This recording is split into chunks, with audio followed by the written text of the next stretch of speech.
On February 19th, 2015, the city of Bristol woke to an ordinary winter morning, unaware that by nightfall it would become the center of one of the most disturbing family betrayals in modern British criminal history.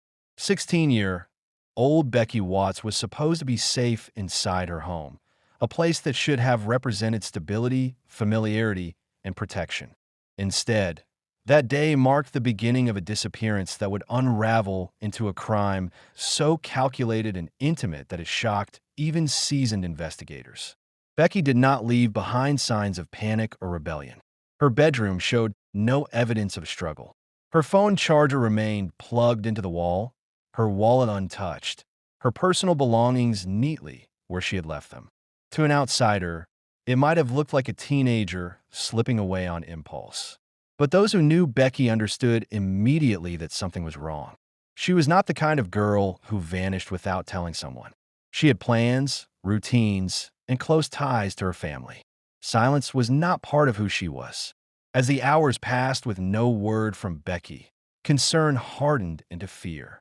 Her family contacted police, and soon officers were canvassing the neighborhood, asking questions, retracing her last known movements. Days went by, and the city of Bristol began to mobilize. Volunteers joined search efforts. Posters bearing Becky's smiling face appeared on shop windows and street corners, and social media filled with messages urging anyone with information to come forward. Hope lingered in the early days, fragile but persistent. Missing teenagers are often found. That belief carried people forward, even as the investigation quietly shifted in a darker direction. Detectives reviewing the case began to notice something unsettling. Becky had disappeared without taking anything she would need if she intended to leave. No clothes packed, no money withdrawn, no messages sent. The theory of a voluntary disappearance weakened with every passing hour. Attention slowly turned inward toward the household itself. Within that space were two people whose behavior stood out almost immediately.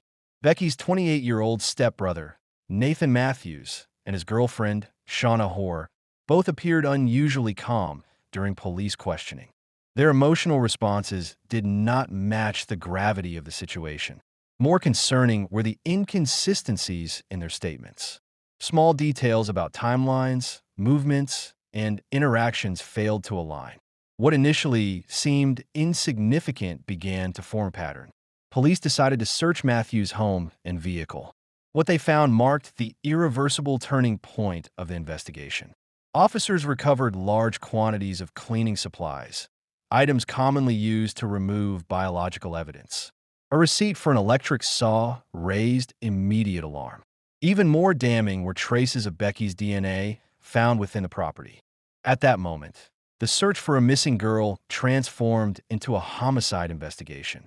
The truth that emerged was devastating in both its brutality and its proximity. Becky Watts had never left the house alive. She was murdered in the very room where she slept, the space that should have been her sanctuary. The person who killed her was not a stranger, not an intruder, but her own stepbrother.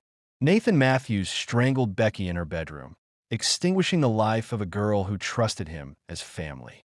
After killing her, he did not call for help, nor did he flee in panic. Instead, he acted with chilling deliberation. Becky's body was transported to the home Matthews shared with Shauna Hoare. There, in the bathroom, her body was dismembered. The remains were placed into containers and suitcases, then hidden in a nearby shed in an attempt to erase her existence piece by piece. As investigators pieced together the timeline, a motive surfaced that was as disturbing as the crime itself. Nathan Matthews had been harboring a long-standing, deeply disturbing abduction fantasy involving Becky. This was not an impulsive act fueled by sudden rage. It was the culmination of a twisted fixation that had grown unchecked. Matthews had intended to kidnap Becky and keep her captive, to turn her into an object within a fantasy he had nurtured in secret. When control slipped from his grasp, he chose murder as a means of resolution. Becky became collateral damage in a scenario driven entirely by his desires. Shauna Hoare's role further deepened the horror. Her actions demonstrated a willingness to protect her partner at the expense of a murdered child. This complicity would later become central in court, as prosecutors dismantled any attempt to portray her involvement as minimal or coerced. The trial forced the public to confront uncomfortable truths about trust, proximity, and the nature of evil. Matthews ultimately admitted his guilt in the face of overwhelming evidence. He was sentenced to life imprisonment with a minimum term of 33 years before parole eligibility.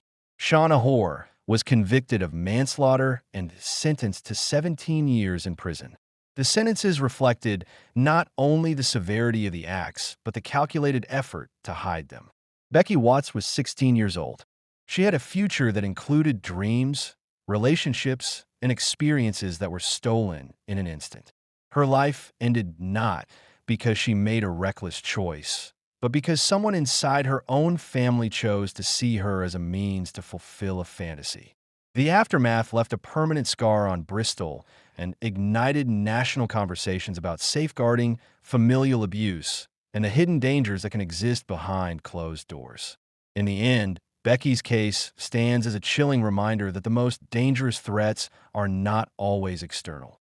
Sometimes they reside within the walls we trust the most, wearing familiar faces, exploiting proximity and silence.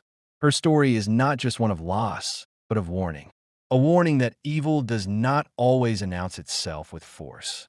Sometimes it waits patiently, close enough to touch, until it decides to act.